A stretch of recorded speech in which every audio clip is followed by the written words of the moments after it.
Audio book वाङ्मय 53, धर्म तत्व का दर्शन और मर्म, चैप्टर 1, पार्ट 15, धर्म का अंधविश्वासों से क्या संबंध।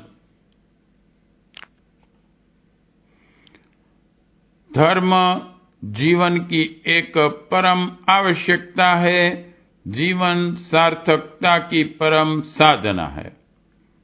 इहलोक में उन्नति और परलोक में भी कल्याण सदैव वह धर्म है। इस व्याख्या या परिभाषा के अनुसार धर्म प्रथा परंपराओं में नहीं है, वह उन गुणों के धारण करने में है जो आत्मिक और पारलौकिक जीवन में कल्याण कर सिद्ध हों। इस स्तर का धर्म जीवन जीने की कला कहा जा सकता है और उसे मनुष्य के लिए अनिवार्य रूप से आवश्यक समझा जा सकता है। जितना सम्मानास्पद और आवश्यक यह वास्तविक धर्म है, उतना ही द्रोणित और हेय है धार्मिक अविश्वास। अन्न जब भोजन बनकर थाली में आता है तब वह आदरणीय होता है और उपयोगी भी, पर जब वही पेट में पहुंचने के बाद सड़े हुए मल के रूप में बाहर निकलता है तो द्रुणित, दुर्गंध युक्त और अस्पृश्य बन जाता है। धर्म के संबंध में भी यही बात लागू होती है। इसे मनुष्य जाति का प्राण कहना चाहिए, पर जब वह अज्ञान के आचरण में लपेटा हुआ और धर्म व्यवसायियों द्वारा विकृत किया हुआ होता है तो उसे अंधविश्वास कहा जाता है। इस धार्मिक अंधविश्वासों ने लोगों का जितना अहित किया है, उतना धर्म ने भी कभी नहीं किया। उदाहरण के लिए प्राचीन काल में धर्म के नाम पर प्रचलित अंध परंपराओं ने नर बलि की प्रथा प्रचलित की और उस मूढ़ता की बलि वेदी पर असंख्यों मनुष्यों का रक्त बहा तथा क्रंदन से आकाश गूंजा, फिर भी निष्ठुर धर्म भीरुता नहीं पिघली और वह अनर्थ हजारों वर्षों तक चलता रहा। इस धर्मानुष्ठान को करने वाले अपने को धर्मात्मा कहते रहे और आश्चर्य की बात तो यह कि जनता भी उनके कार्यों में आंख मूंद कर सहयोग देती रही। कौन विचारशील व्यक्ति इस प्रथा परंपराओं को, जिनमें निष्ठुरता ही भरी हुई है, धर्म कहेगा? हालांकि सभ्यता के साथ साथ नरबलि घटती चली गई, अब उसके विरुद्ध कानून भी बन गए हैं और सभ्य समाज में उसके विरुद्ध वातावरण भी है। विचारशील लोग उसे घृणित की दृष्टि से देखते हैं, पर उसी का छोटा रूप पशु बलि के रूप में अब भी विद्यमान है और समझदार कहे जाने वाले विभिन्न धर्मों के तथा कथित धर्म पारायण लोग भी उसे निष्ठुरता पूर्वक अपनाए हुए हैं। उस कुकृत्य को करते हुए उन्हें न लज्जा आती है न संकोच का ही अनुभव होता है। इस तरह की निष्ठुर क्रूरता के कितने ही अवशेष यत्र तत्र विद्यमान मिलते हैं, जो धार्मिक अंधविश्वासों की क्रूर कथा कहते हैं। उदाहरण के लिए मैक्सिको के नेशनल म्यूजियम में एक 7 फीट ऊंचा गोलाकार पत्थर रखा हुआ है। इसे संसार का सबसे अधिक खूनी पत्थर कहा जाता है। यह पाषाण प्राचीन अजटेक्स राज्य के आदिवासियों की परंपरागत बलि वेदी रहा है। अजटेक्स निवासी धार्मिक मान्यताओं वाले भोले भाले लोग थे। उनका विश्वास था कि मानव बलि चढ़ाने से देवता प्रसन्न होते हैं और संसार की भलाई करते हैं। यदि उन्हें यह उपहार न दिया जाए तो रुष्ट होकर दैवी प्रकोप उपस्थित करते हैं। इस विश्वास के आधार पर समय समय पर वे अपने ही लोगों को पकड़कर बलि पर चढ़ा देते थे। कोई पूजा ग्रह बनता था या राज्याभिषेक होता था, तब तो बलि की मात्रा प्रतिष्ठा का प्रश्न बन जाती थी। पिछली संख्याओं से अधिक संख्या बढ़ाना ही उत्साह का प्रतीक माना जाता था। बलि की प्रथा भी बड़ी विभत्स थी। सिर काटने की अपेक्षाकृत कम कष्टकर पद्धति वे नहीं अपनाते थे, वरन छाती चीरकर हृदय निकालना और उस कलेजे को देवता के सम्मुख प्रस्तुत करना, यही अधिक कष्टकारक तरीका वे अपनी धर्म भावना को चरितार्थ करने का उत्तम प्रमाण मानते थे। टियो काली स्पेन के समीप ही एक वन्य प्रदेश में अजटेक्स जाति का एक देवालय था। स्पेन निवासियों ने इस क्षेत्र की खोज की तो मायन योलॉक के इर्द गिर्द 1,36,000 नर मुंड इधर उधर बिखरे हुए पाए गए। यह बलिदान किए गए निरीह मनुष्यों की खोपड़ियां थी और उन्हें इस विपत्ति में फंसा देने वाला एकमात्र कारण था अंधविश्वास, जिसे वहां के निवासी एक गहरी धर्म श्रद्धा के रूप में अपनाते थे।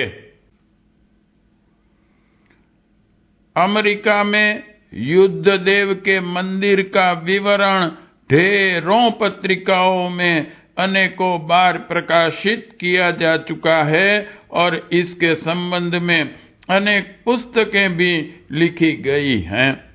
यह मंदिर कोलंबस के अमेरिका पहुंचने के 200 वर्ष पूर्व बनाया गया था।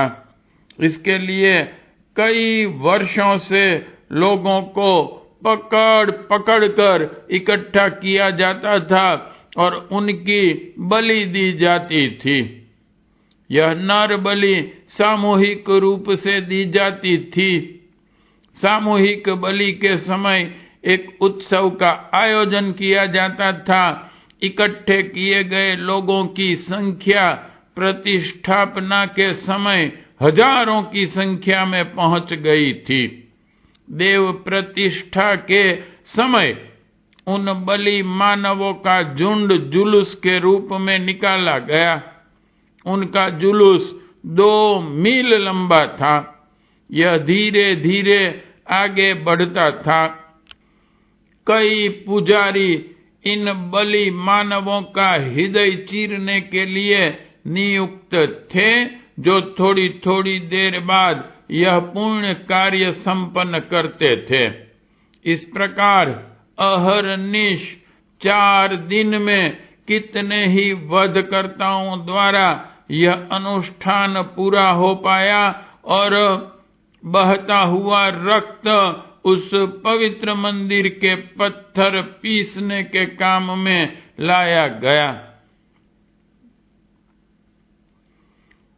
प्रशांत महासागर के फातूहीवा द्वीप में मिले खंडहरों और वहां से प्राप्त अवशेषों के आधार पर यह निष्कर्ष निकलते हैं कि उस द्वीप में पहले कभी साधन संपन्न वैभवशाली लोगों का समुदाय रहता था, ये लोग लुप्त कैसे हो गए? इस तथ्य के अनुसंधान की भी एक रोमांचक गाथा है।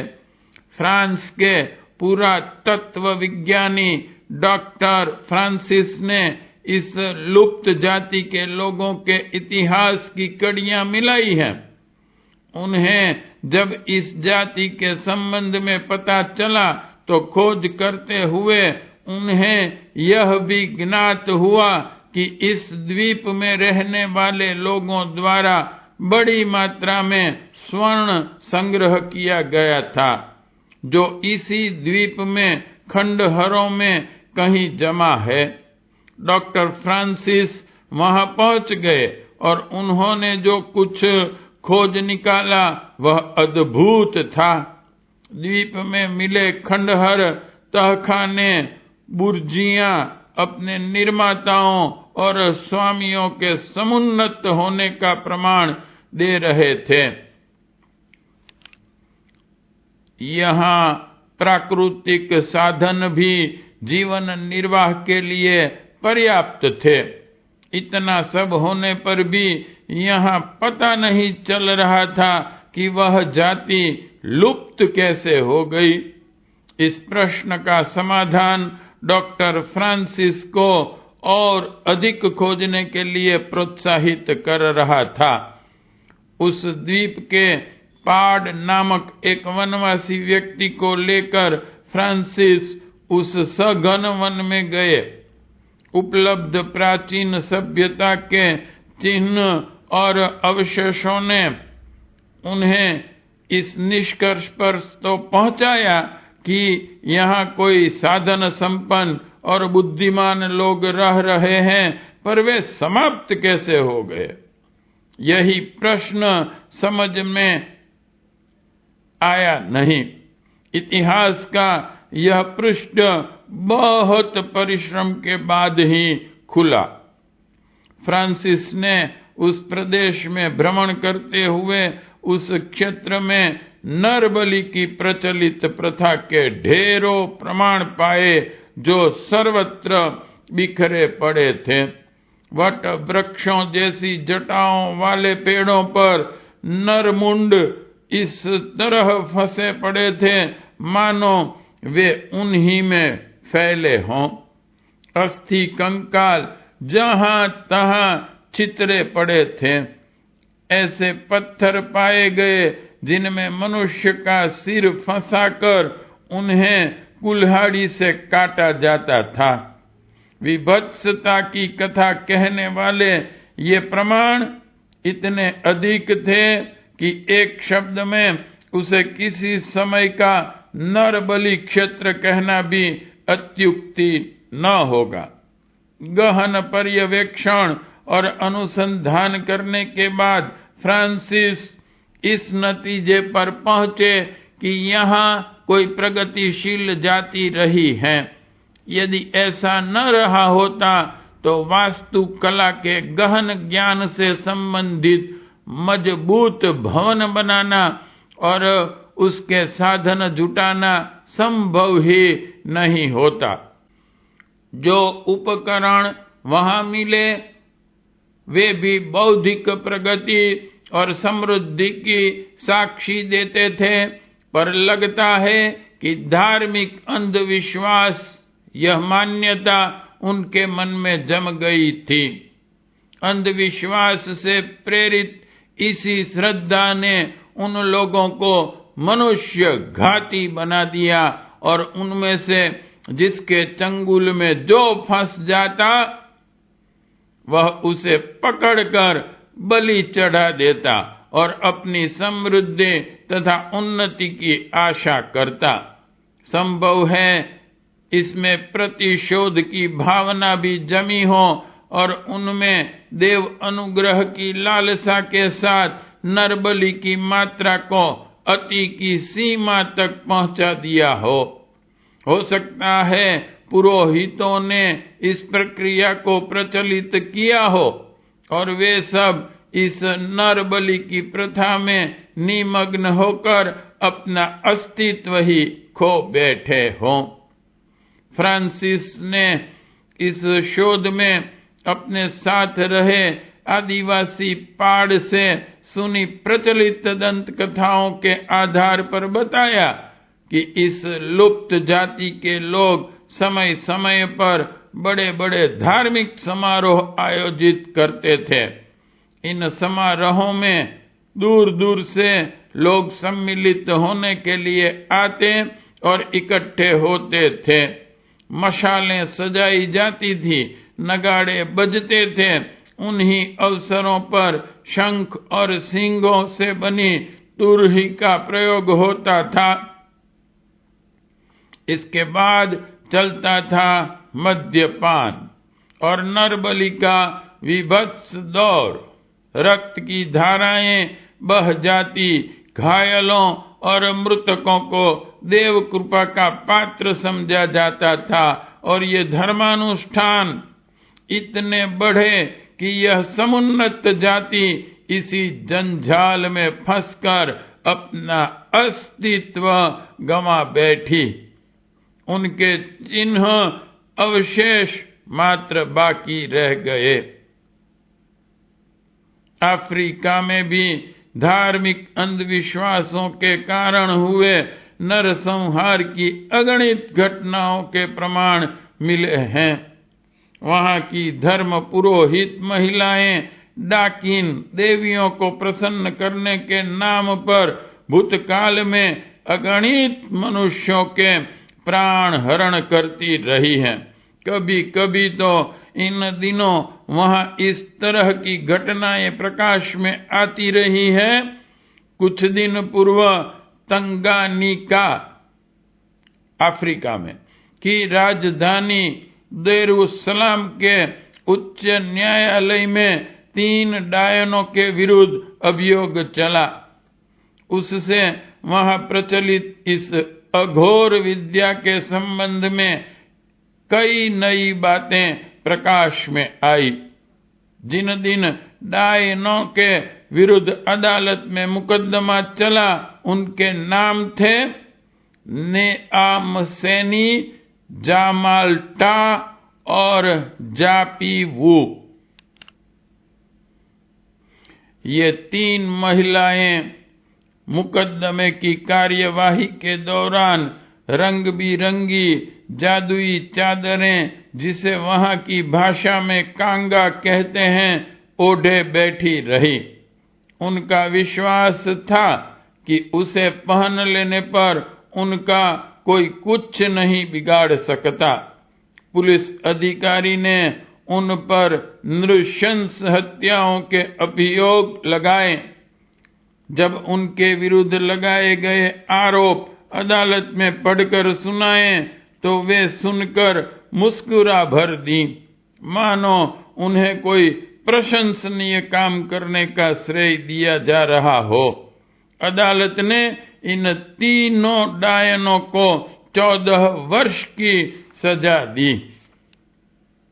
न्यायाधीश ने अपने फैसले में लिखा कि इन क्षेत्र में फैला हुआ अंधविश्वास एक प्रकार से डाकिनी आतंक का पृष्ठपोषण ही कर रहा है। जिस लड़की की बलि दी गई थी उसके पिता तक ने डाकिनी के विरुद्ध गवाही नहीं दी। उसे डर था कि इससे कुपित होकर डाकिनी उसे या उसके परिवार के अन्य लोगों को क्षति पहुंचाएगी। लोग इन नृशंस स्त्रियों के कुकृत्यों की चर्चा तक करने से डरते हैं। ऐसी दशा में सबूत के अभाव में उन्हें प्राणदंड जैसी सजा कैसे दी जाए, जबकि ये आए दिन इसी प्रकार की हत्याएं और क्रूर कर्म करते रहने की अपराधी हैं। नर बलि या पशु बलि तो उन अंधविश्वासों का एक छोटा सा हिस्सा मात्र है जो धर्म की आड़ में पलते और बढ़ते रहते हैं अपने देश में भी मध्यकाल में नरबलि का धुआंधार प्रचलन था। आजकल भी समाचार पत्रों में आए दिन देवी को प्रसन्न करने के लिए इस तरह की घटनाओं के समाचार छपते रहते हैं। इसके अतिरिक्त टोना, टोटका, जंतर मंतर आदि के नाम पर कितने लोग चले जाते हैं। इसकी न तो गणना की जा सकती है और न ही हिसाब लगाया जा सकता है। विचार किया जाना चाहिए कि जो धर्म व्यक्तिगत जीवन को सुखी समुन्नत बनाता है, आत्मिक उत्कर्ष का आधार तैयार करता है तथा सामाजिक सुव्यवस्था कायम करता है, वह इन हत्याओं, जघन्य कृत्यों की प्रेरणा किस प्रकार देता है। निश्चित ही उसका धर्म से कोई संबंध नहीं है। धर्म को जीवित रहना चाहिए और उसका समर्थन पोषण करना चाहिए, पर धर्म के नाम पर प्रचलित इन अंधविश्वासों का जितनी जल्दी हो सके उन्मूलन ही करना चाहिए, जिसने सदा से मनुष्य को कलंकित किया है और उसे पतन के गर्त में गिराया है। पार्ट 15 समाप्त।